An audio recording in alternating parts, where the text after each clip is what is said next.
in our series on the power of emotion, Judaism and the inner life. I want to give a special welcome to any first-time attendees of our Monday webinar series. And today's session will be with Dr. Rachel Rosenthal, Adjunct Assistant Professor of Talmud and Rabbinics, Unlocking the Gates of Heaven, the Transformative Power of Grief. I want to thank today's sponsor, Robin Lewis at the Chacham level. Robin sponsored the session in memory of the three matriarchs lost in the family of Mark Gary in the past few months: wife Michelle Gary, mother Gloria Gary, and mother-in-law Ruth Crafton. Thank you so much, Robin, for sponsoring this session.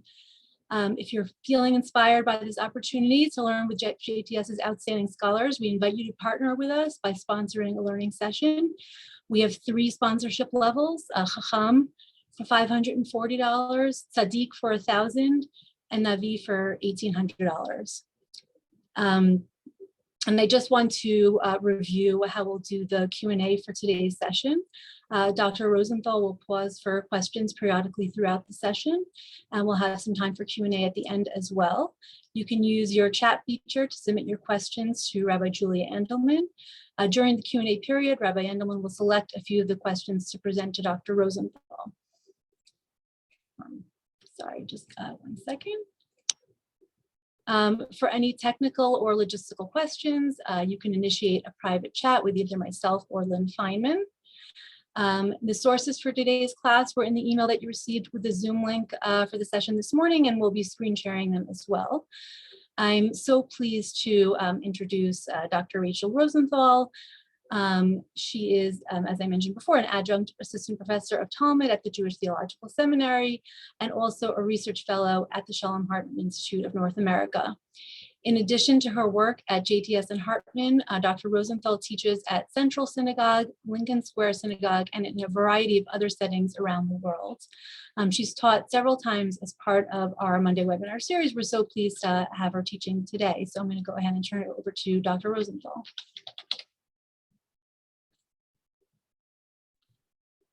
Thank you so much, Tani, and to Rabbi Andelman and to Lynn for all of your helps. And thank you also to the sponsors for today. I'm so delighted to be here with all of you. What we're going to do today is we're going to look at 3 stories. This first one is actually a piece of a story about grief. And what I'm going to argue here is that grief has the power to transform not only ourselves, not only our relationships with each other, but also our relationships with the divine, in ways that are both direct and indirect.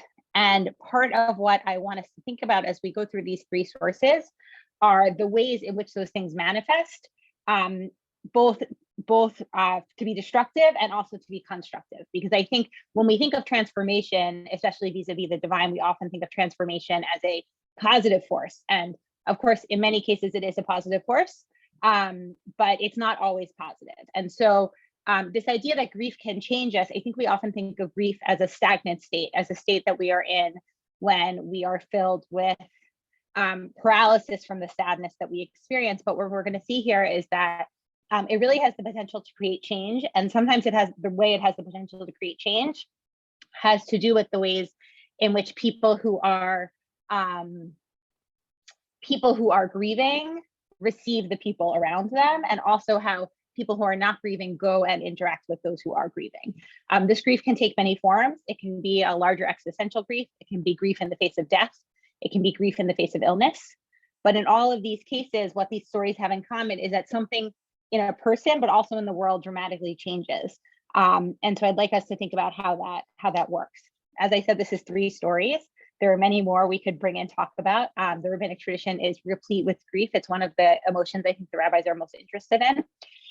And the last thing I'll say by way of introduction is that one of the striking things about grief is that there's very much an infrastructure set up for grief that's created by the rabbis, right? The infrastructure around mourning, starting from the moment when a person dies or when you hear about someone's death, going all the way through to the year after that person has passed away, or even long beyond that. And there are many legal parameters that are put into place to understand how that process works.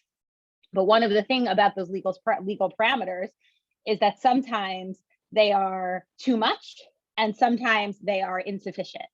And so between those two things, I want us to think today about how exactly, sorry, I realize now my computer is not muted, so I'm just going to turn that off right now, sorry. One of the things I want to think about today is how might some of those legal infrastructures that we might be familiar with from elsewhere, right? Maybe, God forbid, from our own experiences with mourning or from experiencing it through other people, how might those experiences be reflected or not reflected in these stories? So that's what we're going to do today. So Tanya, whenever you are ready, if you would just share the screen so that people can see the sources, that would be great. Thank you. And we'll just zoom in a little bit so that, perfect. Okay. So the first story that we're going to look at today comes from the Talmud in Bava Metzia, and this might be the most famous story in rabbinic literature. I imagine that at least some of you, if not many of you, have seen the first half of this story before.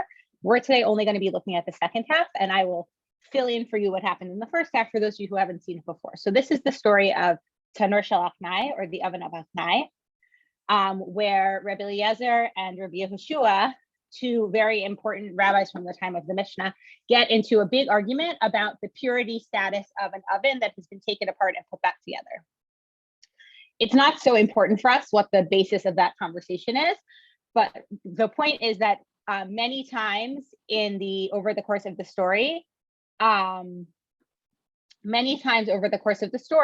Rabbi Eliezer invokes heaven to show that God thinks that his particular legal ruling is correct. In each case, the thing that he invokes happens. So whether it be the uprooting of a tree, a stream that flies the other way, the walls of the Beit Midrash, of the study hall, being ready to collapse, or even a heavenly voice that comes forward and says the law follows Rebbi Eliezer. In all of those cases, Rebbi Eliezer is able to bring proof that God is basically on his side. And in each case, Rabbi Yehoshua says that's not the way that we bring proof. And the end of the story, the first part of the story, has Rabbi Yehoshua getting up and responding to the heavenly voice that says the law follows Rebbi Eliezer. Rabbi Yehoshua gets up and says, Lo b'shamayim he quotes this verse from the book of Deuteronomy. It is not in the heavens, meaning that God gave us the Torah, and therefore we as people have the right to interpret it. God can't tell us what to do. And the way that part of the story ends is God laughs in heaven and says, my children have defeated me, my children have defeated me. So this is usually where people stop telling that story. And we're going to look at the place where people often stop telling the story. And part of the reason that I think the second part is both left out, but I think very important both for our purpose and in general, is it really complicates the narrative that we have put forward in the first half of the story. So the first half of the story, it seems triumphant, right? Torah belongs to people, it belongs to the rabbis. God has essentially relinquished control of Torah. Interesting to think about if that's a positive or not. But in a way, God concedes, right? And I think often God's laughter, God laughing and saying, my children have defeated me, I think in many ways that's often seen as a positive thing. But what follows in the aftermath of that story is something that's a lot more complicated. So this is where we're going to pick up. So the story says, they said, who's the they? These seem to be nameless rabbis. They said that on that day, they collected all of the things that Rebbi Eliezer had declared ritually pure and burned them in the fire. They voted on it, meaning on Rebbi Eliezer's future status, and they excommunicated him. So this is a very dramatic response to what has happened to this point. And one of the things that gets happened when you're excommunicated is that no one else in the community is supposed to come near you. Nobody is supposed to speak to you. And certainly no one can learn Torah from you. So it's basically total social ostracization that has happened. So the issue they have, Rebbi Eliezer, it seems, was not present over the course of this happening. And so now the issue that they have is they need to tell Rebbi Eliezer that this is the decision that they've made. So they said, meaning the people who were in the Beit Midrash that day, they said, who will go and inform him? Meaning, who will go and tell Rebbi Eliezer that we have decided to excommunicate him? Rabbi Akiva is one of the most important rabbis of the time of the Mishnah, and he is also probably Rebbi Eliezer's most important student. So Rabbi Akiva said to them, I will go. Perhaps an unfit person will go and inform him and bring about the destruction of the entire world. So this is a really interesting moment, because part of what we see at play here is that it seems very clear that the rabbis are certain that this is the right decision, right? They voted on it, which suggests there's buy-in from at least a majority of the community. And at the same time, Rabbi Akiva has an anxiety about this, right? Perhaps an unfit person will inform him and bring about the destruction of the entire world. So Rabbi Akiva at least has an understanding of the fact that there's something very dangerous in the course of this. There's something very dangerous in the course of this excommunication, that something could go very wrong. And one of the things as I read on that I want us to think about is, how do we see what emotions does Rebbi Eliezer show when he reacts to this news from Rabbi Akiva? So what did Rabbi Akiva do? He dressed in black, and he cloaked himself in black, and he sat before him at a distance of 4 amot. 4 amot are cubits also. It's roughly 6 feet. It's the rabbinic understanding of personal space, and it's essentially the length of your wingspan. And if someone has been excommunicated, you are not supposed to get within more than 4 amot of them. So that's why he stays at least 4 amot away. Rebbi Eliezer said to him, to Rabbi Akiva, Akiva, why is today different from other days?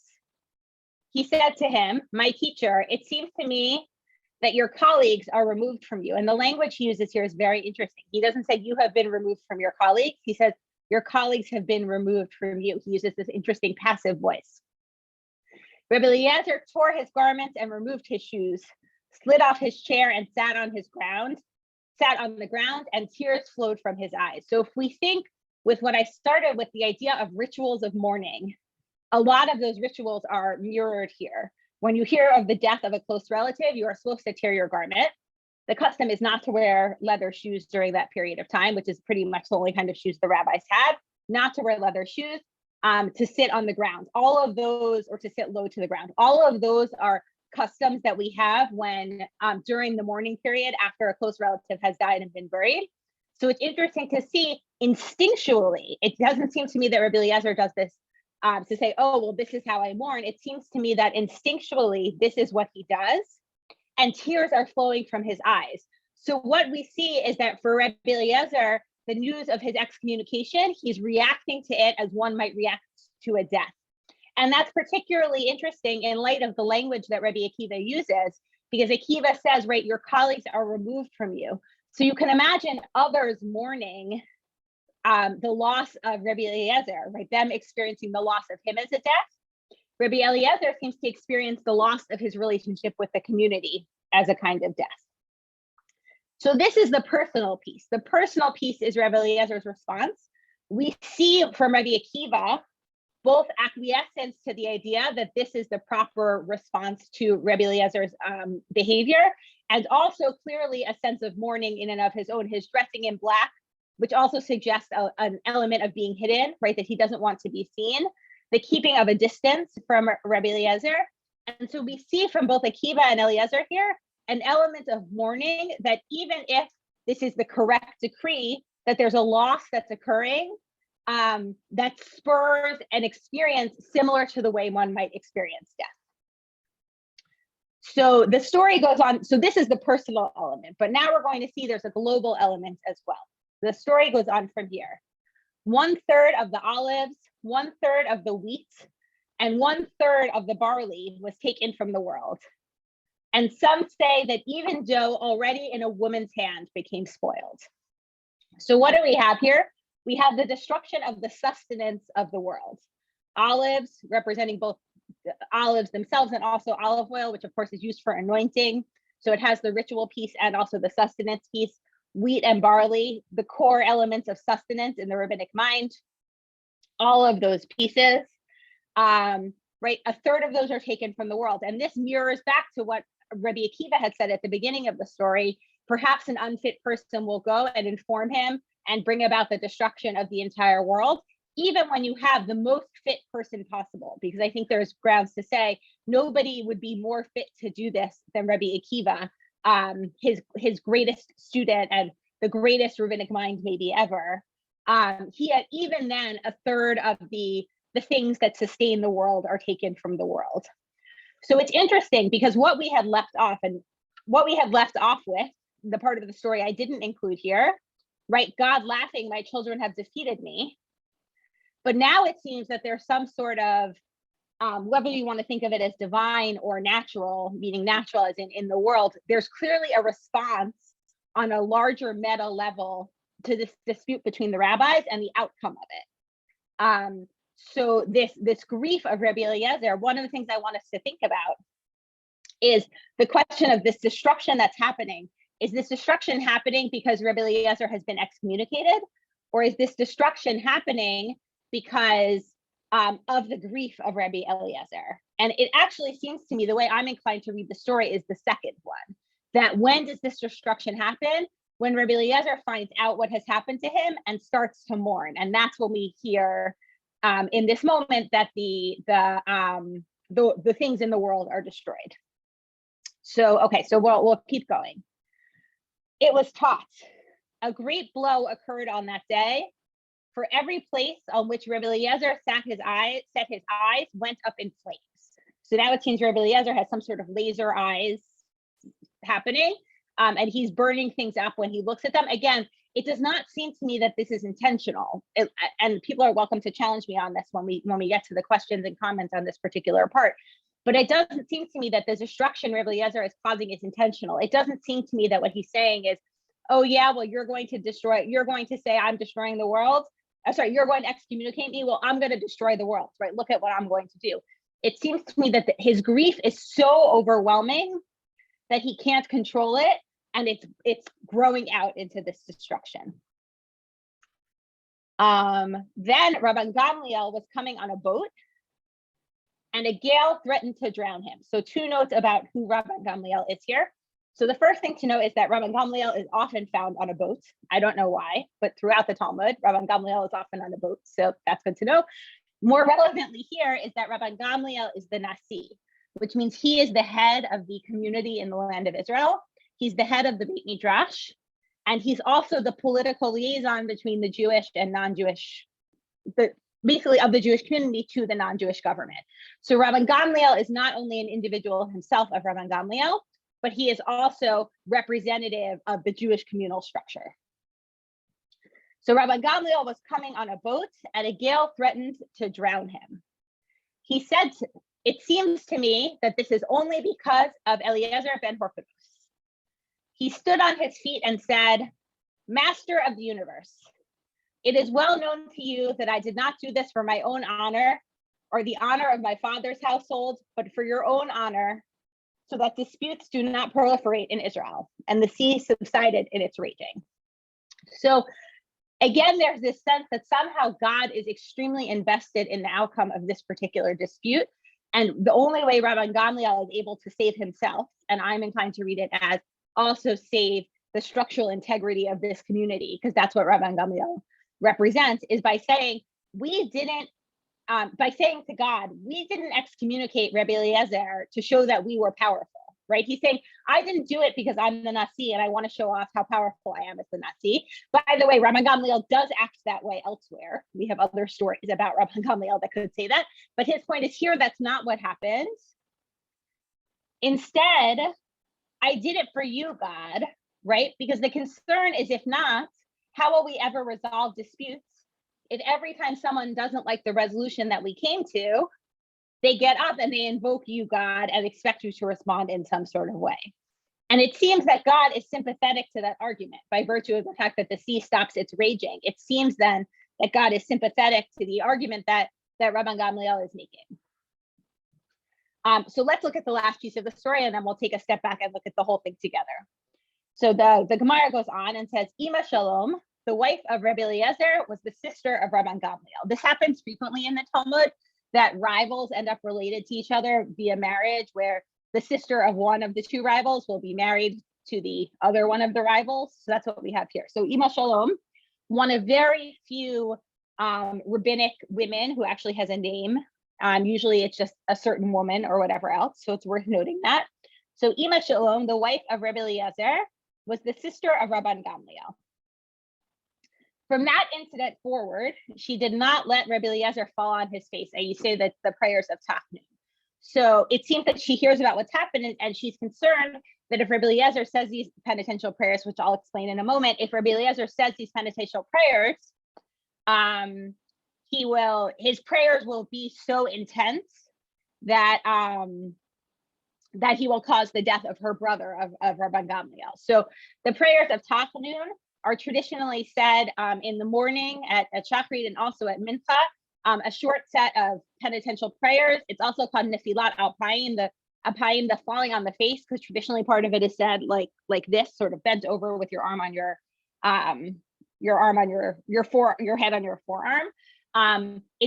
There's a longer version said on Mondays and Thursdays, because those are days we read Torah. But because these prayers have an element of penance involved in them, they are not traditionally said on festivals, on Rosh Hodesh, on Shabbat, not for the entire month of Nisan, because that was the month the Jews were taken out of Egypt.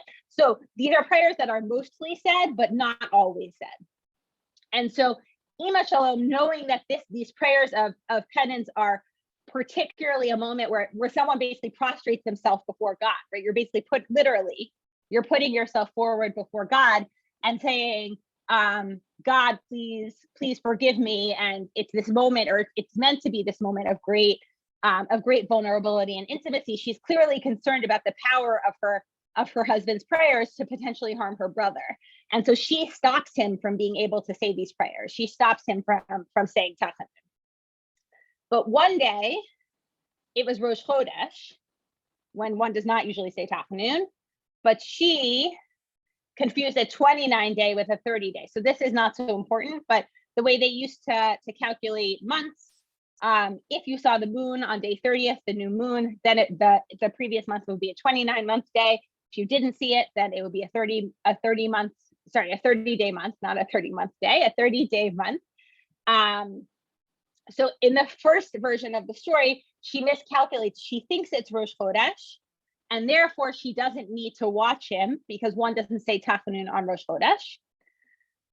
Or there's another version where there are those who say a poor person came to the door and she brought bread out to him, right? And in the course of her doing this, she didn't stop Rebbi Eliezer from falling on his face because she was busy doing this mitzvah of feeding the poor. So it's just interesting to think about these two versions. In one, she's confused about the calendar. And in the other, she's doing a mitzvah of sustaining someone who needs tzedakah. So just thinking about how her character might look slightly different in either of those cases. But in any case, she goes back into the house and found him falling on his face. So in her absence, Rebbi Eliezer has said these penitent prayers, has said Tachnun, has thrown himself on his face. And she said to him, "Get up, you are killing my brother." There's an understanding on her part that if he is able to fully release his prayers in this way, that it will lead to the death of her brother.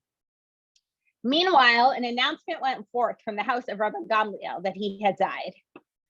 He said to her, "How did you know?" Right? I think the idea here is, of course, he doesn't mean to kill Ramban Gamli, but she anticipates that this is what's going to happen. So, how did you know? And she said to him, meaning Ima Shalom said to Rebbi Eliezer, "I have received such from the house of my grandfather." She is descended back all the way to King David. She can trace her lineage because she is from the house of the Nasi, right? Ramban Gamli, the Nasi, is her brother. They trace back to King David. So I have received from the house of my grandfather, all gates are locked except for the gates of suffering.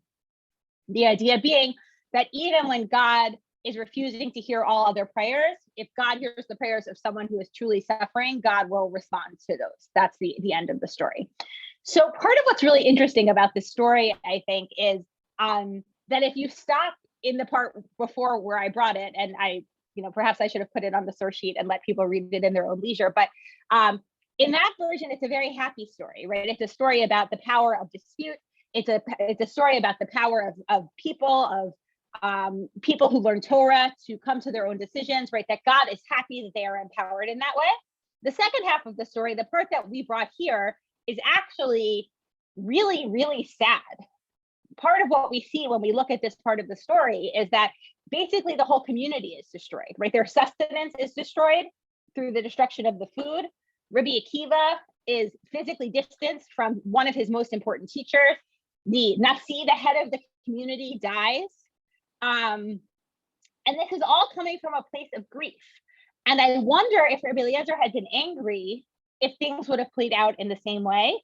But what's striking to me here is he just wants to pour out his heart, but his process of doing so, his experience of mourning and loss is so intense that he can't help but fully express what it is that he's experiencing. And there are real consequences to that. So I called this class the transformative power of grief. This is transformative. It's not transformative in a positive way. We often think of transformative as a good thing. Here, it's clearly not a good thing, right? And I think the other piece that's interesting, and then I'll take some questions. I think the other piece that's very interesting here to keep in mind is that the rabbis still don't change their minds. Even as they see this divine response to the pain of Rebbi Eliezer, they still don't say, oh, we'll just excommunicate you. I mean, unexcommunicate you. Because there's clearly something that they see, the ways in which Rebbi Eliezer potentially threatens the integrity of the larger rabbinic system, such that as dangerous as it is to have him outside of it, even to the point of the death of the person who represents the community, as dangerous as he is from that perspective, he's still even more dangerous on the inside. And so thinking about what that means, what that tells us about people who invoke the divine rather than operating within the system, how and why that's so threatening. But also finally, this I think is one of the purest forms of grief, because often when we grieve people, even if we love them deeply, there's always an element of complicatedness in that. But here, Rebbi Eliezer essentially is estranged from Torah. And there's a purity to that grief that is so deep that without meaning to, it has the power to destroy a significant part of the world and of the community itself. So I'm gonna pause there. And Rabbi Anselman, if you have any questions that came in, if you wanna share them. Yes, thank you. And hello to everyone. Okay, so a comment and a question. I'm actually just going to read them verbatim to you. So one person, just apropos what you just said. So one person wrote, I found it interesting that when Rabbi Akiva goes to Rebbi Eliezer, he calls him my teacher, still showing respect. Okay, so here's the question. Could everything that Rabbi Eliezer turned his eyes to went up in flame be taken metaphorically in relation to his deep depression as a result of hearing the news? That is, all he saw seemed meaningless, dead, no longer accessible, or a source of joy / life to him. I think that's definitely possible. We see this a couple other places. There are a few other stories where this happens, probably most notably in the story of Rabbi Shimon Bar Yochai, when he and his son leave the cave after they've been hiding from the Romans. If you're not aware of what I'm referring to, that's okay. But the parallel between that case of this and this case that we have, in both of those cases, what we have is someone who no longer knows how to live in the world, right? That they've become so intimately bound up in the divine, seemingly through the study of Torah, which is interesting. That's the other piece these both have in common. They've become so bound up in the divine that somehow they no longer know how to engage with the mundane. And could that be a metaphor for, I look around and I see everything is worthless around me, and so it might as well not be there? Yes, I think absolutely. Whenever these very supernatural things occur in these stories, we always have to wonder, are we meant to see it literally or are we meant to see it figuratively? I think there's value to reading it in both ways, but I think that certainly the idea that this represents a great depression and sense of loss, and also almost a loss of control, are the elements that I would see coming forward in this. So someone asked, was Rabbi Eliezer told why he was being excommunicated, and would there have been any way for him to atone and be reinstated in the community? And I think I would just add to that, like maybe part of the source of his grief is perhaps he doesn't fully understand why. Why he's why this enormous loss has been inflicted upon him. I don't know if you think that's an accurate read or not. So I think he knows, in terms of, he understands that it's related to the events that occur vis-a-vis the arguments of the status of purity of the oven. But I'm not sure he understands why it's bad to invoke heaven, right? If he can invoke a heavenly voice, and that voice can come forward and say, the law follows Rebbi Eliezer in all cases, I imagine if you're Rebbi Eliezer, understandably, you see that as a positive thing. You say, look, right, we have all these machlokot, we have all of these disputes that exist, but look, God is saying the law follows Rebbi Eliezer. We don't have to argue about it anymore. And I think the reason why the rabbis are offended by that is that's not how this process is supposed to work. The way this process is supposed to work is we're supposed to argue about it. People put forward their best arguments, and then we take a vote. That's usually how this process is supposed to go. But I can imagine if I have brought forward a heavenly voice saying I'm correct, the idea that the response to that would be, now you're excommunicated, to be very confusing. Because theoretically, the whole reason we have all these disputes is to understand what it is God wants from us. And he's saying, I know what God wants from me here, right? I'm telling you what it is God wants from me. And they're saying, no, sorry, that's not only is that not good enough, that's actually destructive to us. Could he repent and re-enter? Yes, there actually is a mechanism explains in the Talmud, particularly in the 3rd chapter of Moed Katan, that talks about how it is that a scholar or anyone else who's been excommunicated can re-enter the community. But a big part of that is them conceding that they were incorrect. And it seems pretty clear, based on Rebbi Eliezer, both here and from other stories about him, that he is not necessarily that sort of personality, such that he would be inclined to say, I was wrong, and then sort of be willing to go back in and play by the rules. Because he's very much, we see it here, he's very much an absolutist figure. And so he says, I know the right answer. And so why, even if the majority didn't vote like me, I've proven that my answer is correct. And so it doesn't matter. And so we end up with this interesting contradiction where we're valuing the integrity over the process over the correctness of the outcome. And I think that that's part of what's striking here, because that's not necessarily obvious that that would be our priority. I think we are conditioned to think outcome is the most important. And part of the point of the story is that actually process is important. But then the part that complicates it is telling us, but there are consequences to holding by that process. And sometimes those consequences can actually be very destructive. Great. Can you take one more? Sure. Okay. And I also just wanted to share, one of the things we love about you is how much content you pack into this. I know, I'm talking too fast. I'm trying to slow down. I'm trying. To slow down. I'm trying. Okay. A few people commented on, what I think is implicit in the text, that expressing your grief impacts the people around you. Mm-hmm.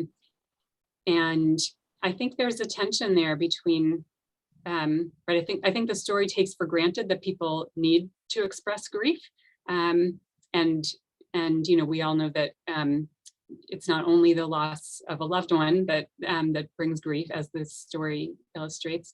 The loss of a marriage, loss of a job. There can be grief around a lot of things. So we need to express our grief, and then on the other hand, is the story seems to also be communicating that we can over express our grief in a way that's that creates problems. So I wonder if you have thoughts on that tension. Yes, I think that's true. And it's not clear what exactly the timeline is here. Like, it seems that Ima Shalom is continually stopping Rebbi Eliezer from falling on his face in this way, would suggest that this is going on for a somewhat extended period of time. And part of what's interesting about that is then to think that his grief never diminishes. And to put that in contrast with what I was talking about in the beginning, the way that the rabbis build the legal system around grief is that they assume that your grief is most intense before the burial, then the first 3 days after death or after burial, then the next 4 days, then up to 30 days from the burial, and then for the year. And so they build the system under the assumption that your grief will diminish over time. And I think there's something certainly to the idea that you should not be grieving a number of months later in the same way that you are in the immediate aftermath of what happened. That's not always possible, right? We know that sometimes if a loss is particularly traumatic or sudden or something like that, to tell someone, your grief is inappropriate, is certainly not helpful. But also, if you spend the rest of your life in grief, then you lose your capacity to do something. And so I think that that's part of part of the problem here is that Rebbi Eliezer, he's removed from the community. So he probably feels he has lost his capacity to do something by virtue of the fact that he's not permitted back within the Beit Midrash. But I think the idea that his wife, is trying to also live her life. She's trying to feed the poor, right, for example, and that she has to watch him so closely that, yes, I think we see, for example, there's clearly a huge impact on Ima Shalom in the story, that she has to watch over him in order to protect her brother from death.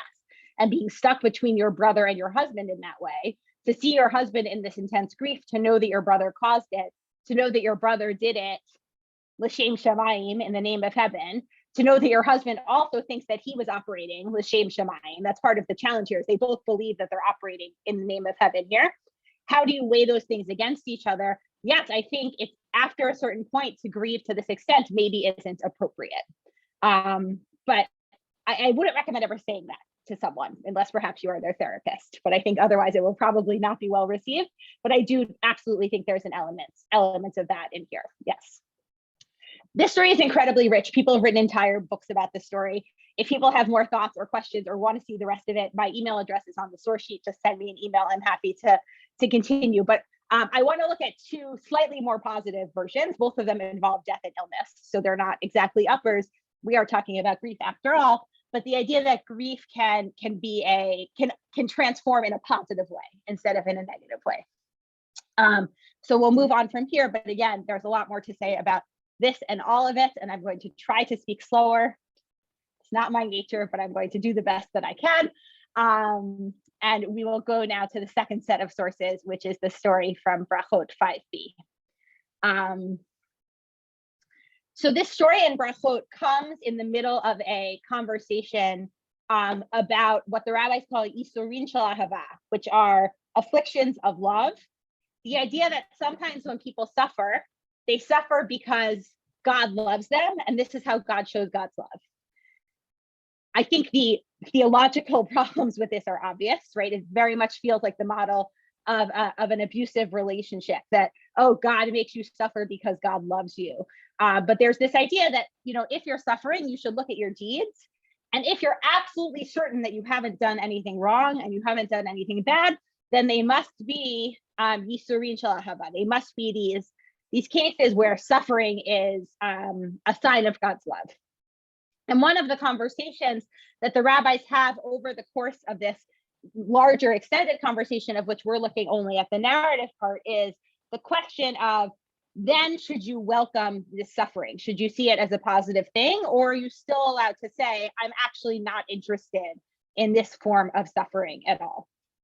So we're going to see this come up in these stories. So Rabbi Chia bar Abba fell ill. Rabbi Yochanan went to visit him. Rabbi Yochanan said to Rabbi Chia bar Abba, are your sufferings dear to you? Right? This idea of, are you glad that you're suffering? Because the idea is that you're going to suffer now in this world and then you'll be rewarded in the world to come.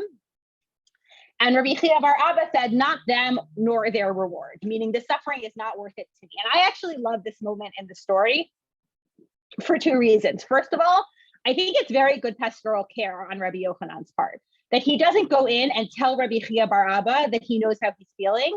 He asks him how he's feeling, right? Are you glad that you're suffering in this way? He also doesn't say, well, did you do something to deserve it? Which could also be a part of the narrative. So I just want to note that Rabbi Yochanan, I think, is acting in a way that's productive here, because instead of telling the person who's ill how they feel, he's asking. And I also like Rabbi Chia bar Abba's response, because we often think of the rabbis as these very pious, holy people. We should want to be just like them. And I like that he responds basically the way I would in this situation, which is, no, it's not worth it to me, right? I don't care if I'm going to get a reward in the world to come or whatever else. This suffering is not dear to me. I do not seek this suffering, even if it's a sign of God's love to me. So Rabbi Yochanan said to Rabbi Chia bar Abba, give me your hand. Rabbi Chia bar Abba gave Rabbi Yochanan his hand, and Rabbi Yochanan stood him up, and implicit in this, and the commentators say this, returned him to health. So somehow, just in this act of extending his hand to Rabbi Chia bar Abba, Rabbi Yochanan is able to bring Rabbi Chia bar Abba back to health. It's not that he's a doctor or anything like that. there's something in this moment of whether physical touch or companionship that is able to create this transformation.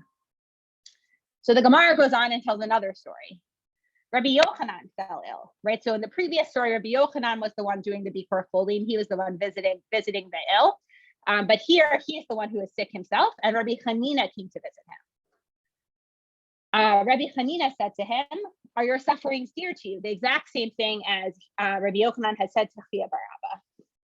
Rabbi Yochanan said to him, "Not them and not their reward." Rabbi Chanina said to him, "Give me your hand." Rabbi Yochanan gave him his hand, and Rabbi Chanina stood him up and returned him to health. So the first question that we have to ask here is, why does the Gemara choose to tell this story 2 times? Why couldn't we learn it just once? And part of the answer is what the Gemara is going to say next. And this might be one of my favorite pieces of Gemara, which is a big statement to make. But so the Gemara asks a question, right? We know Rabbi Yochanan has the power to heal. We know that because he did it in the first story. So the question the Gemara asks, let Rabbi Yochanan raise himself up. Why is it that he needs Rabbi Chanina? Why can't he do it himself? And what's the answer they give? A prisoner cannot free himself from prison. So I get goosebumps every time I read this. I think this is so beautiful because the point is not that Rabbi Yochanan has magic powers. If it were, then he could heal himself, or at least Chanina should not be able to heal him. But instead, there's something about this moment of going forward and showing empathy, of saying, instead of saying, I know how you feel, saying, tell me how you feel, right? Tell me how you are experiencing this particular loss. And once they do so, they're then in that moment of understanding, that's where they're able to lift up the other person and heal them. And also the idea that just because someone is able to give comfort or give care or give healing to another person, that doesn't mean that they're able to do it for themselves. And I imagine, I know we have some currently practicing and retired clergy on this call.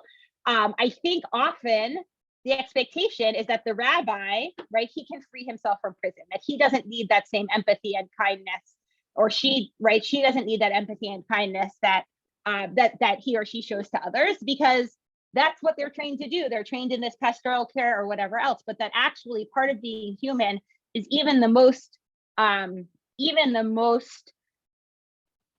spiritually advanced people need those moments of support and kindness, and they actually cannot provide them for themselves. They actually need to come from other people, or else it won't happen at all. So this, I think, is the paradigm. And now the Gemara is going to complicate it. So we'll read on, and then I'm going to talk about this in terms of thinking about it as a model for grief. So the next story has Rebbi Eliezer. Rebbi Eliezer fell ill. Rabbi Yochanan entered. So here we have Rabbi Yochanan again. Rabbi Yochanan entered and saw that he was lying in a dark room, meaning Rebbi Eliezer was. Rabbi Yochanan exposed his arm and light filled the house. So going back to this idea of Rabbi Yochanan having some sort of magical powers, similar to what he seemed to have in the first story, where he was able to just stand someone up and return them to health, here he's able to bring light into the room in some sort of way. One thing to know about Rabbi Yochanan is he is known for being particularly beautiful. We're told this elsewhere, to the point where he actually gets mistaken for being a woman, because he's known as being extremely beautiful and extremely fat, and those are sort of his 2 main physical attributes. And we do elsewhere see the idea that people who are very beautiful, usually it's women, but that women who are very beautiful, if they expose parts of their bodies, it's as if they've brought light into the space, right? There's something so alluring about them that they bring light to the space. So that's a little bit of an aside, but I do think actually when you're in this moment of grief, right? The darkness here feels maybe literal, but also metaphorical. Rebbi Eliezer, he's ill, and he's in such a bad way that he's literally lying in the dark, right? Whether because he's not strong enough to get up and light his lamp, whether because he doesn't have the fuel he needs, whether because this is metaphorical and telling us something about the state of his mind, the state that he's in, all of those are possibilities, but that it's only when someone else comes in that light is able to enter the room. So then it's going to turn out maybe his light was out for another reason. because Rabbi Yochanan then sees that Rebbi Eliezer is crying. And he said to him, why are you crying? So far it seems good, but here's where I personally think Rabbi Yochanan maybe gets a little bit off track. So he says, if it is because you did not study much Torah, we have learned both a lot and a little, so long as he directs himself towards heaven. And I just love this line because he's not saying, oh, don't worry, Rebbi Eliezer, you actually learned a lot of Torah. And he says, as long as you try, that's what's important. So, okay. If it's because you lack food, not every person merits to have two tables. The two tables here meaning the table in this world, i.e. enough sustenance and money in this world, and then the table in the world to come. This idea of having a set or fancy table in the world to come is something the rabbis really like, and they use it elsewhere as well. So basically it might be true that you're poor in this world, but don't worry, you'll have a reward in the world to come. And if it's because you have children who have died, behold, this is the bone of my 10th son. So one thing we know about Rabbi Yochanan is, very unfortunately, he has 10 sons and they all die. They all predecease him. This is a story elsewhere. It's very tragic. And he has this idiom that he uses. I assume he's not literally carrying around the bone of the last of the sons. So it's a metaphorical bone because there's a problem, legally speaking, with carrying around an actual bone. But in any case, right, this one, he's basically saying, no matter how bad you have it, I have it worse. And this is the part where I think Rabbi Yochanan goes off the rails a little bit, because previously he just went and he said, he went to Rabbi Chia bar Abba and said, are you happy about your suffering? And Rabbi Chia bar Abba just said no. And then Rabbi Yochanan said, let me support you. But here he's imagining all the reasons that Rebbi Eliezer might feel sad and telling him all the reasons that he shouldn't actually feel sad about them. And in those moments, that I think when you are grieving, even people who really mean well, but if they tell you all the reasons that you shouldn't feel sad, they tell you about other people who have it worse, right? You might have heard some version of, oh, they're in heaven now, right? Or like, oh, God wanted them back, right? All of those other pieces. People mean well when they say those things. And in my experience, they are almost never received as being helpful. So Rabbi Yochanan here is really trying, I think, to tell Rebbi Eliezer, you don't need to cry, it's not so bad. But it seems to me more likely that Rebbi Eliezer probably needs someone here to sit and mourn with him. That's actually what he needs, right? He needs someone either to lift him up, to free him from this metaphorical prison like we saw above, because a prisoner cannot free themselves from prison, or alternatively, someone who will sit and hold his hands while he is not lifted up, while he's lying down in this place, and mourn with him. So Rebbi Eliezer says something a little bit strange. He said to him, I am crying over this beauty that it will decompose in the ground. So Rebbi Eliezer says, I'm not crying because I'm poor, or because I don't know Torah, or because my children died.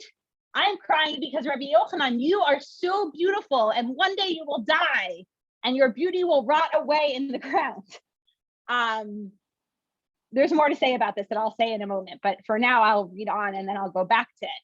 Rabbi Yochanan said to him, over this, you can certainly cry. And they both cried. So it's really a little bit funny in the middle of this very intense story, because Rebbi Eliezer basically says, I'm not crying because my life is so bad. I'm crying because I look at you, Rabbi Yochanan, and you're so beautiful, and one day you'll be dead. And Rabbi Yochanan says, oh, that's actually a very good reason to cry, right? You shouldn't cry because your children died. You shouldn't cry because you're starving. You shouldn't cry because you haven't achieved the level of Torah that you want, but crying because one day I'll be dead. Yeah, that's a great reason to cry, right? So this feels to me like a little bit of I don't know if they mean it as funny, but I experience it as funny. But, this sense of, I think sometimes we cry over this more amorphous sense of loss. And that I think is sometimes what grief is, right? That I know, like, thank God I'm very lucky. Both of my parents are still alive. May they be alive. Ad mea v'esrim until 120. But I know from friends who have lost close relatives, one of the things they say is they'll be mostly feeling fine. And then they'll remember, the hypothetical thing that they were going to do with a parent, or or something that they used to always do with their parent that they haven't done since they were a child, but that it gets triggered somehow and it brings back to them, right? And it's interesting that sometimes the pain of that can be much greater than the pain of something, even of something physical like hunger. I do feel like the text is digging at Rabbi Yochanan a little bit for saying, Rebbi Eliezer, you can cry over my death, but you can't cry over the death of your children. That seems potentially problematic to me. But it's worth us thinking about Rabbi Yochanan, that this is the moment, even if it's selfish, this is the moment where he can relate to Rebbi Eliezer, that they're able to connect with each other in a way that they haven't been able to up to this moment. And that is the moment where Rabbi Yochanan says to Rebbi Eliezer, is your suffering dear to you, right? That once they've come to this emotional connection, that's where he's able to say to him, is this suffering that you want? I think, by the way, just to be clear, the assumption is that Rabbi Eliezer is sick and he's crying about Rabbi Yochanan, meaning he both has the sickness independent of Rabbi Yochanan, and then the crying is about Rabbi Yochanan. And I do wonder also if part of what's happening here is Rabbi Yochanan is the one who came in and brought Rebbi Eliezer light. And the idea, if you are in the darkness and someone is able to bring you into the light, and then one day you know that they'll be gone, right? It can be about his physical beauty, but it can also be about, you brought me light in this darkness, and what will become of me when you're not here to do that anymore? And Rabbi Yochanan says, oh, that is a loss, right? I think that's the more I gave the more cynical reading, but I think that's the more charitable, and I don't mean charitable in a bad way sort of reading, is that Rebbi Eliezer is anticipating, what will it mean when the person who has brought light into my world is absent? Where will I find the beauty from then? Especially when it's so fleeting, right? It will decompose in the ground. So anyway, back to the story. Rabbi Yochanan said to Rebbi Eliezer said to him, not them, meaning the sufferings, and not their reward. Rabbi Yochanan said to him, give me your hands. Rabbi Eliezer gave Rabbi Yochanan his hands, and Rabbi Yochanan stood him up and returned him to health. So the third version of the story here is very different than the first two. The first two are essentially identical in the details, except for the characters. Right, Rabbi Chia bar Abba is saved by Rabbi Yochanan. Rabbi Yochanan is saved by Rabbi Chanina. I think it's important in the first two parts of the story that the person who lifts Rabbi Yochanan up is not the person Rabbi Yochanan lifted up. Because I think part of the point is you shouldn't do this act of lifting people up with the expectation that they will then do it back for you, but rather you should do it as an act of kindness, as an act of bikor cholim, of visiting the sick. It's an act of matir asurim, of releasing prisoners. If you're lucky, others will be able to do that for you too. But if you're doing it under the expectation of reciprocity, something gets lost. And I think the rabbis are trying to avoid that. And that's why they changed the sequence of characters. So those are the first two. The third one, I think, as much as I see it as somewhat comedic, and I find myself honestly judging Rabbi Yochanan in the course of the story, I also think in many ways it's the most human, because when we see someone in pain, our instinct is often not to sit with them in that pain because that's uncomfortable, but rather to try to fix that pain, to say, how can we find a way to take this experience that this person I care about is having, how can I lift them out of the pain? And sometimes the way we try to do that is by saying, it's not as bad as you think. But actually, until Rabbi Yochanan is able to put aside the instinct to minimize whatever it is Rebbi Eliezer is experiencing, and instead just sit with him in the experience that he's having, even if there's an element of self-centeredness potentially involved in that, only in the moment of doing that is Rabbi Yochanan able to take Rebbi Eliezer out of this literal and figurative dark space that he's in and lift him up and take him out. And so, right, I call this section Grief to Foster Empathy. And I think, I wonder sometimes about the sequence of these stories. Did they happen in the order in which they're presented, or did they happen in a different order? Because sometimes people who you're not necessarily closest with, but have experienced a form of suffering similar to the one that you're experiencing, can be of much greater comfort to you than the person who you're closest with in the world, but who is not able fundamentally to empathize with what it is that you're experiencing. I think we all know that grief, again, whether of a loss of a person or of a relationship, of a, you know, of a opportunity, of a job, right? All of a community, all of these different kinds of loss, that they change us and they change the way that we experience other people experiencing pain. That I think the more that you experience grief in your life, the more equipped you are to sit with the discomfort of someone else's grief. And so even though I have no idea if these stories are meant to be read in order or not, I would like to think that Rebbi Yochanan learns from this experience he has with Rebbi Eliezer and is able to skip over the part where he says, well, it's not so bad in future interactions with people, and instead say to them, tell me about your experience and I'll sit with you in this discomfort and I'll try to lift you up as much as I can. So I will again pause there and we can take some questions or comments before we go to the third piece. Thank you. We have a number of rabbis and chaplains with us, and I'm hearing from so many of them about how this story resonates. And my colleague Rabbi Avis Miller shared that when she created kind of first contemporary guide to Bikur Cholim, she called it "Give Me Your Hand" after this story. But so just a couple of things sort of drawing from the world of practical rabbinics. So as my colleagues are sending me comments and as I've seen in my own training, part of what we teach to our rabbinical students here, I think is taught to chaplains in general, is as one person shared, the don't just do something, stand there, right? The reverse of don't just stand there, do something.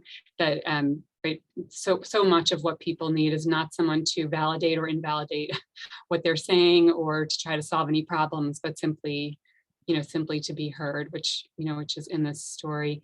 And I just wanted to comment also on what you were saying about rabbis' need for this kind of care. We have JTS runs a retreat every year for rabbis in the field called the Rabbinic Training Institute. And part of what we provide for them is small processing groups where part of what they need to do actually is they kind of spend all year being receptacles for other people's grief and pain, really to the exclusion often of any kind of self-care. And they need that to be acknowledged, and they actually sometimes need to be told, remember, you have to take care of yourself too in order to even be that receptacle. So I just wanted to share those reflections partly from my own experience and what my colleagues are sharing in the chat. I don't know if you want to respond to any of that. I mean, I'll just say I am not a rabbi. I'm someone who has the pleasure of teaching future rabbis, who I can tell you they are amazing and brilliant, and we're all very lucky to have them. But one of the reasons my husband and I have a joke that we have a no clergy clause. My sister is a rabbi and my father-in-law is a rabbi. And it really comes from a place of selfishness on our parts, right? That we feel like we are not sure that we are able to give of ourselves to that extent. And so for those of you who have and do that, I just want to say thank you. I think the whole community really benefits from you. And those moments where you're expected in the most difficult moments of someone's life to know how to be there and to carry that grief for them. It's a tremendous burden and it's a tremendous blessing that you give to everyone else. So I'll just say thank you to those of you who have done that role, whether professionally or as lay leaders or in any capacity, because we all need it. I think is the point of the story. All right, so here's a more specific comment also Yes. from one of my colleagues who wrote, I wonder if exposing his arm, Rabbi Yochanan, represents taking off his coat to sit most fully with the person who is ill and mourning, which highlights Rabbi Eliezer's crying. Trying to explain the suffering is another story. That same human body becomes a source of healing when he speaks less and focuses on presence and reaching out. So I think that's a really beautiful idea. And I think that's definitely possible, that the act of taking off the coat is a way of saying, I'm going to be here with you in this moment, right? I'm not in a hurry to come in and get out the door. One of the traditional things that we have It's not true in officially, at least it's not codified in Bikor Cholim. It is codified in Shiva, is that you're not supposed to speak until the mourner speaks to you. And the idea is that you don't want to create a social obligation for somebody who might not feel social in that moment. It's extremely uncomfortable. If you've ever been to a Shiva like that, you know that I once went to a Shiva where nobody spoke for 45 minutes. It was probably the most uncomfortable 45 minutes of my life. But that was what the family wanted and needed in that moment, right? That they were not, it was a very tragic loss, and they were not in a position to even tell stories about their mother who had passed away very suddenly. And so part of what that is putting yourself aside, right? And what I see in the story is Rabbi Yochanan is going back and forth. He's trying to learn how to do it, right? That's where I have compassion for him. He wants to learn to put himself aside. He wants to be able to say, tell me why you're upset, but then he wants to be able to fix it. And it's only when he sits and cries with him, instead of trying to fix it, that's where that transformative change happens. But it requires that patience of being willing and able to sit with someone while they're in pain, right? Taking off your metaphorical coat and saying, I am here while you need me. It's not an easy thing to do. That's an intense story that you just shared. Yes. So I just wanted to stand corrected that someone rightly pointed out that also cantors very much do this. Oh, work. yes. Thank Yes. you. Again, all forms of pointing. You all are on this list for me.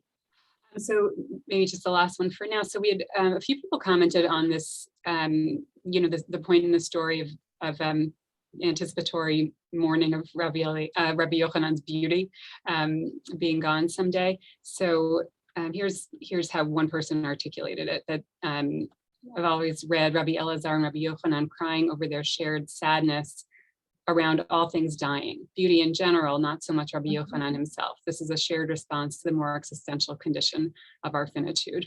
And there were a few comments kind of with the same, who responded the same way to that moment in the story. I don't know what you think of that. Yeah, I think that's true. We're going to see a little bit of Job in the next story, but that's part of what the idea is that even in a moment where you have great beauty or great joy, we're meant to diminish it a little bit. For example, the breaking of a glass at a wedding. And even in a moment where you're in great pain, right? What do you do at the end of the Shiva? You get up and you walk around the house, walk around the block to sort of symbolize re-entering the world. And so in all of those spaces, we're meant to hold the notion of things being fleeting. And the rabbis have a very strong sense of this. They talk about it in terms of life and death. They also talk about it in terms of financial status. Right, that if you're rich today, don't be miserly about it, because you'll be poor tomorrow. Not you might be, they believe you will be. And so, yeah, the sense of the ephemeral and the fleetingness. And you can understand why, if you get sucked into that really deeply, it's hard to do anything other than sit and cry. And so it's interesting that then the next moment in the story is Rabbi Yochanan says to Rebbi Eliezer, do you want to stay in this moment, right? Do you want to sit and cry and be in this pain? Or do you want to be lifted out of it? And I like to read this as a genuine question, because if someone says, I actually need to be in this pain, I'd like to think that the response then would be, then I'll stay with you. I don't know if it would be, right? That's harder. It's much easier to say, then I will help. I mean, lifting someone up is not easy, but someone who's in a space where they're ready to be lifted up by others, that I think it's more comfortable for us than someone who says, I actually want to stay in this pain. And that I think is what's beautiful about the moment where they cry together, is Rabbi Yochanan he finally stops trying to fix it, and he just sits there and cries. And even if there's ego in it, right, whether there is or not, whether it's about fleeting beauty in general, or particularly the fleeting beauty of Rabbi Yochanan, that's the moment where he's able to tap into this empathy. And that's the moment where the change happens between them. Yeah. Okay, so we have one more story, and I also sort of depressing, because also dealing with the death of children, unfortunately. It's worth noting that in the rabbinic period, the death of children was much more common than it thankfully is today. But it's very much understood by the rabbis as not being the normal course of life, right? That you don't want to have it be that, similar to how we talk about it today, that parents are burying their children, and that sort of loss is perceived as different than even the loss of a parent, even though generally the loss of a parent is seen as the most severe form of loss. So this is a piece of Midrash. It comes from Avot Rabbi Natan. Avot Rabbi Natan is a Midrashic commentary on Pirkei Avot. So most of the Gemara is built around different tractates of Mishnah. Mishnah Avot, because it is more parables and proverbs and things like that, doesn't have much legal basis in it, and therefore it doesn't get attracted to Talmud. There are other Mishnayot that also don't get attracted to Talmud, but there is this collection of midrash written called Avot Rabbi Natan, and that's where this piece comes from. So, and here we're actually interestingly going to see another Nasi, another leader of the community. This one is Rabbi Yochanan ben Zakkai, who's probably best known for being the leader of the community in the time when the temple is destroyed, and he's the one who's able to get the rabbis out of Jerusalem and reestablish a yeshiva in Yavne. So that's what Rabbi Yochanan ben Zakkai is known for. When the son of Rabbi Yochanan ben Zakkai died, his disciples came in to console him.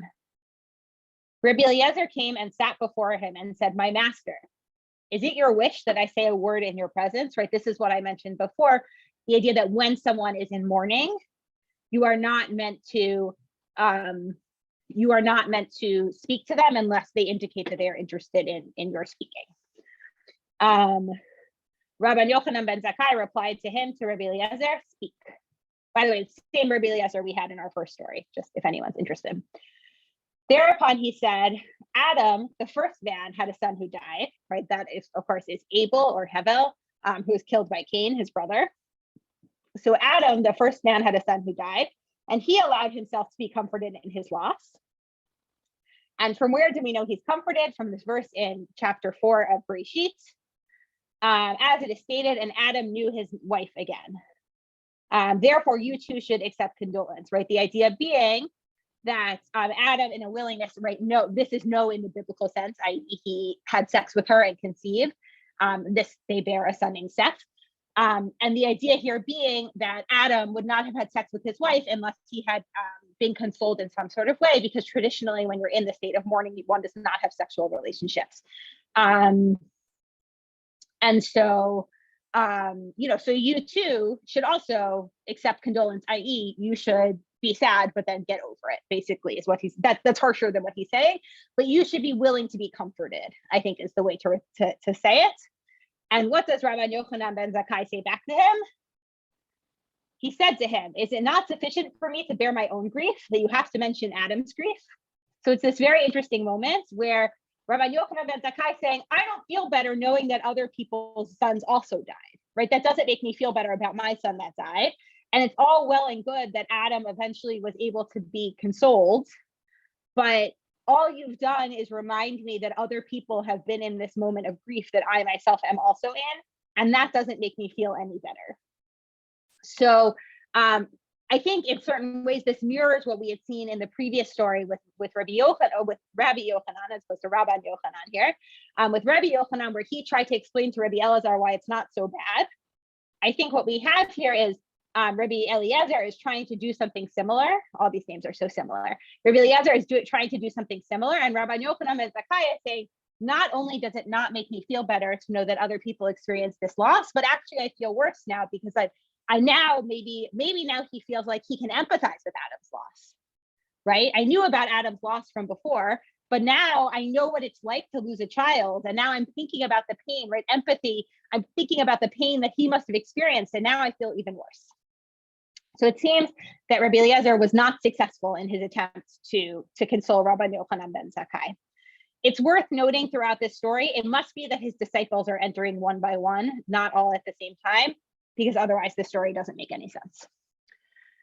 Rabbi Yehoshua entered and said, "My master, is it your wish that I say a word in your presence?" He said to him, "Speak." Thereupon Rabbi Yehoshua said, "Job had sons and daughters who all died in one day, and he allowed himself to be comforted. You too must accept condolence." And from where do we know that Job accepted condolences? For it is stated, "The Lord gave and the Lord has taken away. Blessed be the name of the Lord." Right? And actually, this is a verse we say at funerals traditionally. And this is from chapter 1 of the book of Job, verses 21-22. So the idea being, when he says, "Blessed be the name of the Lord," that he's accepting the condolences of that. Interesting. This is a place where the rabbi's lack of interest in the sequencing of books of particular stories I think is relevant, because what of course happens after this? This is only chapter 1 of the book of Job. The whole rest of the book of Job are people coming to Job, trying to console him, and also trying to tell him it must have been something that he did that led to this loss, and Job pushing back against this. So claiming that at the end of chapter 1, Job has been consoled is obviously not true according to the story itself, but it's useful rhetorically for what the rabbis are doing here, and so that doesn't bother them. Okay, so Rabban Yochanan ben Zakkai said back to Rebbe Yehoshua, is it not sufficient for me to bear my own grief that you have to mention Job's grief? Right now I feel even worse. Now I have Adam's grief. Job lost all of his children. That also seems terrible. Again, me knowing that other people had this experience is not sufficient to make me feel better. And in fact, it makes me feel worse because I know how deep this suffering is. Why would I wish it on others? Okay, so if we can continue on, if we can just scroll down, Tani, when you get a moment, thank you. Okay, next, Rabbi Yossi entered, and he sat before Rabban Yochanan ben Zakkai and said, my master, is it your wish that I say a word in your presence? You would think at this point, Rabban Yochanan ben Zakkai would just say, no, thank you, but then it wouldn't be a good story. So Rabban Yochanan ben Zakkai said, speak. Rabbi Yossi said, Aaron had 2 grown sons and both died in one day, right? These are the sons Nadav and Avihu, who die in Parshat Shmini during the dedication of the tabernacle. It's unclear exactly why. They do something that makes God very angry. We'll leave for another time discussing what that is. And yet Aaron allowed himself to be comforted, as it is stated, and Aaron was silent. And silence only means accepting condolence. So this I actually find very interesting, because if you look in chapter 10 of Leviticus, which is where this story appears, what you actually see is Aaron is forbidden from mourning. That because his sons die during this dedication of the tabernacle, God via Moses says to him, it's not appropriate that you mourn, because your job right now is to be a conduit for the community, such that you should be working in the temple, and it's not appropriate for a priest working in the temple to be in mourning. So instead, you go keep working in this dedication, and the rest of the community will mourn on your behalf. That's basically what Aaron is told, and Aaron's response to that is silence, which the story here, the Midrash, is taking to be a sign of his acquiescence. It's not clear to me, again, that this is the pshat, right? That this is the plain sense meaning of the verse if you look itself. I always read it as sort of hopelessness, that Aaron feels like there's nothing to say, and so he doesn't say anything at all. But part of what's very striking to me about this Midrash is you realize how many people in the Bible have terrible things, have their children die, right? I sort of hadn't, because you don't usually read these stories back to back to back, I sort of hadn't thought about it. But then when you look at this, you say, oh, actually, this is not an uncommon thing to have happened in the Bible. So, of course, what does Rabbi Yochanan ben Zakkai say? He says, is it not sufficient for me to bear my own grief, such that you have to mention Aaron's grief? Then Rabbi Shimon entered and said, my master, is it your wish that I say a word in your presence? He replied, speak. He said to him, King David had a son who died, and he allowed himself to be comforted. Do you also accept condolence? And from where do we know that David accepted condolence? For it stated, and David comforted Bathsheba his wife, and went in unto her, and she bore a son, and she named him Solomon. So this is David, just a quick reminder that King David, while his troops are at war, sees a woman bathing on the roof across from his palace, takes a liking to her, has sex with her. Seems, well, we can discuss if it's consensual another time. This woman is Bathsheba. She becomes pregnant. The problem is that she is married to a man named Uriah, who's off being a general for the troops. So now it's very clear that it's not Uriah's baby. And so David tries to get Uriah to come back and have sex with his wife so that the baby can be, Uriah he can pretend the baby is Uriah's. Uriah, though, is very noble, and he refuses to go have sex with his wife while his men are out fighting in the field. So David sends Uriah to the front lines of battle, gets him killed.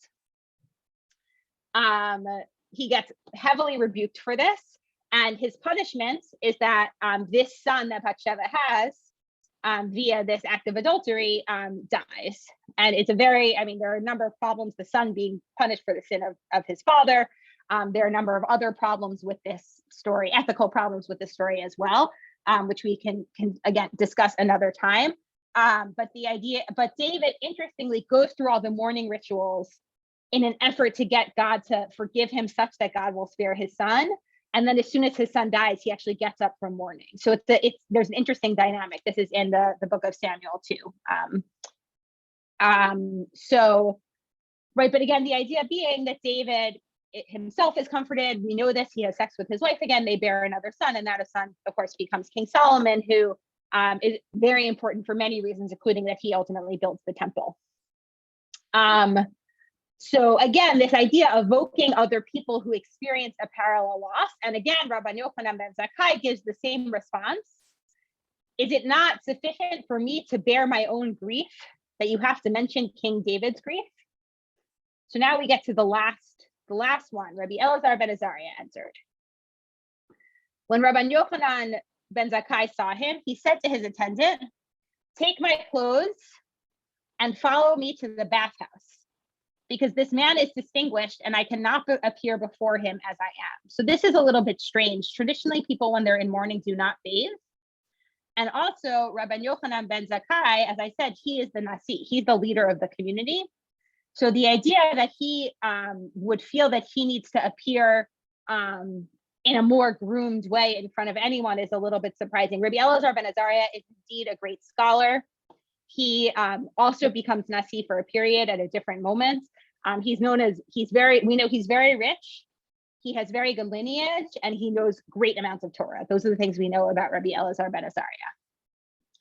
So Rabban Yochanan ben Zakkai is not willing to go before him in full mourning, garb, look, dirtiness, whatever else. So he goes to the bathhouse. Then Rebbi Eliezer came in and sat before him and said, "Let me tell you a parable. What does the matter resemble? To a man with whom a king deposited an article of value. Daily the man wept and exclaimed, 'Woe is me! When will I be free from the responsibility of this trust?' You too, my master, had a son versed in the words of Torah, who had studied Torah, prophets, and writings, Mishnah, Halachot, and Agadot. He has departed sinless from this world. Surely you should derive comfort from having returned your lone object intact." Rabban Yochanan ben Zakkai said to him, "Eliezer, my son, you have comforted me as people can comfort." So there's a lot that happens in this last part of the story. The first thing we see is that Rebbi Eliezer ben Azariah doesn't tell Rabban Yochanan ben Zakkai how to feel. He just talks about the greatness. Well, that's not true. He does tell him how to feel, but in a different way. He doesn't say, well, other people lost their sons and they got over it. Instead, he says, look at the greatness that your son did in the world. Look what good care you took of him. Look how you raised him, that he learned all of this Torah, that he was able to die without sin, and that he was able to go back to God without you having done damage to him. Now, this is not a narrative that I would usually suggest using with someone who experienced a loss, right? This feels like a version of, well, God wanted them back in heaven, and that's why they are gone now. So pastorally, I generally wouldn't recommend it, except that this is clearly very meaningful to Rabban Yochanan ben Zakkai. And it seems to me that part of the reason why is because Rebbi Eliezer ben Azariah is not saying to him, well, look, other people had this same thing happen and got over it, but instead says, let me tell you about my experience of your child. And I think that sometimes when we experience a loss, we don't want to hear about other people who had that same thing. Sometimes what we want is to hear stories about, if it's a person that we lost, right? Stories about how other people experience that person. But I think what it really is looking at them and saying, what do I think this person needs in this moment? And part of what we see from the previous characters in the story is there's clearly generally an instinct of, there's a formula that we use when someone experiences a loss. we tell them about someone in the Jewish tradition who experienced a similar loss and came out the other side. And Eliezer ben Azariah, for whatever reason, dispenses of that formula and instead says, let me tell you about how I see who and what your son was. And something about that allows Rabbi Yochanan ben Zakkai to experience comfort. I think because Rebbi Eliezer ben Azariah doesn't say, you have to accept comfort, right? That's what's missing here. That idea of you too should accept condolence. He just says, here's how I understand what happened to you. And I think by letting Rabbi Yochanan ben Zakkai reflect on what he had and what he lost, that's what enables him then to be able to accept comfort. So I will pause there. We have about 7 minutes left, so I'm happy to take questions for our last 7 minutes to the best of my ability. Thank you.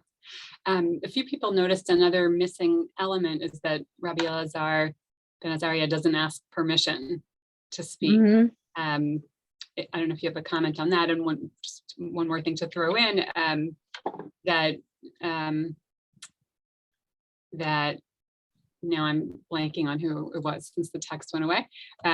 It was Rabbi Yochanan ben Zakkai. Yes, Rabbi Yochanan ben Zakkai also calls Rabbi Eliezer ben Azariah my son, which I think is about their relative ages, but it's still, sort of a new dynamic compared to the previous stories. If you want to comment on either of those. Yeah, so I think that my son is very important, especially because he's lost a son. And it feels like these other people, all of whom are a generation or two younger than him, have failed to step into that role. But it's interesting that Rabbi Eliezer ben Azariah, who's the one Rabbi Yochanan ben Zakkai experiences as he's such a great scholar that I need to make sure that I look appropriate for him. He's also the one, interestingly, with the pastoral knowledge, right? Everyone else is quoting stories from Tanakh, but he's the one who's acting, who's saying, let me talk to you actually about your son. And I think that there's an important lesson in that of Torah is not always what you find in the book, right? And then that language of my son, it feels to me actually like, instead of saying, well, other people lost their son and got over it, it's other people, they won't replace your son, but in certain ways they can mirror that experience of someone who you are close to, who you learn Torah with, who you sit with in this way. I wonder if he feels almost like a surrogate in that sort of space. It is interesting he doesn't ask to speak. I think the author of this midrash very much wants to cue for us that Eliezer ben Azariah is different than the others, right? From the way Rabbi Yochanan ben Zakkai reacts to him, the fact that he doesn't ask permission, the fact that he gives a parable rather than quoting a verse. These are not necessarily, he's not someone who's following the rules in the traditional way, and yet he's the one who's able to be most effective, which I think maybe tells us something about what we should be remembering when we